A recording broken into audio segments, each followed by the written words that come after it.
इंसान के अंदर इतना दम ही नहीं है कि भगवान के बारे में वो टेस्टिफाई कर सके।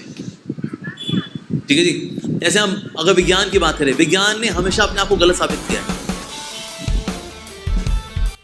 फर्स्ट ऑफ ऑल कि साइंस का एम कोई गॉड को प्रूव या डिसअप्रूव करना नहीं है। साइंस का एम बस रियलिटी तक पहुंचना है, और अगर इस रियलिटी तक पहुंचने की जर्नी में हम गॉड को प्रूव या डिसअप्रूव कर पाए तो ठीक है, वरना ये साइंस का ना ही एम है ना ही कभी होगा। ये रिलीजन का आजकल एम बन गया बस साइंस के अगेंस्ट बातें करना। Dalton atomic theory, right. फिर अगला कौन आया था? रदरफोर्ड। रदरफोर्ड ने बोला वो डाल्टन था ना, वो मेरी मां का सौतेला बेटा था, उसकी थ्योरी गलत है। रदरफोर्ड के बाद कौन आया? बोहर। सी रदरफोर्ड ने डाल्टन की थ्योरीज को गलत प्रूव नहीं किया था। रदरफोर्ड ने डाल्टन की थ्योरीज के आगे ही अपनी थ्योरी बिल्ड की थी। First thing. सेकंड चीज ये कि ठीक है, साइंस में इनकम्प्लीटनेस होती है हमेशा, और कोई ना कोई आके उसको इंप्रूव करता है। साइंस ऐसे इंप्रूवमेंट की जर्नी फॉलो करती है।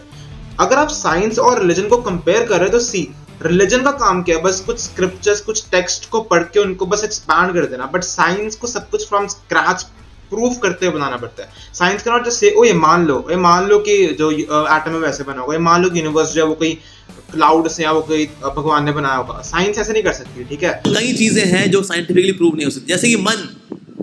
हम सब मंदिर क्यों आते हैं? मन की शांति के लिए। मन को साइंटिफिकली प्रूव करो, कैसा होता है? नीला, पीला, कोनिकल, सिलेंड्रिकल, स्फेरिकल, क्यूबॉइडल, कैसा होता है?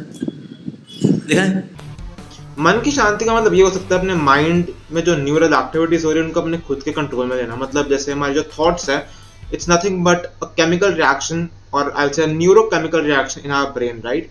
तो उसको अगर हम अपने कंट्रोल में कर लेंगे तो मे बी हम शायद अपने मन को शांत कर सकते हैं।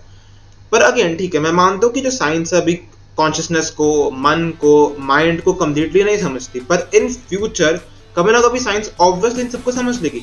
पास्ट में बहुत सारे ऐसी चीजें थी जिनके कारण रिलीजन सर्वाइव कर रहा था। जैसे एक टाइम तो था जब इवन हम अपने वेदर को, रेन को, इन सबको भी नहीं समझते थे, और तब रिलीजन की रिक्वायरमेंट थी इन सबको एक्सप्लेन करने के लिए।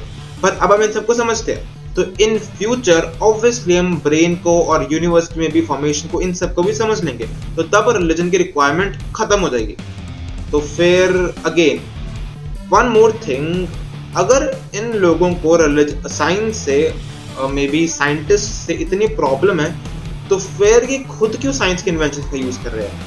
जो ये वैक्सीन लगवाते होंगे, मेडिकल हेल्प लेते होंगे, या फिर मोबाइल फोन, माइक, ये सब यूज करते हैं, ये सब इन्हीं साइंटिस्ट, इन्हीं थ्योरीज को इन्होंने अभी इतना इंसल्ट किया उससे बना। ठीक है, तो फिर ये खुद क्यों उन चीजों का यूज कर रहे हैं? आई थिंक अगर कोई हेल है तो सबसे पहले ऐसे हिपोक्रेट्स को उसमें जाना चाहिए।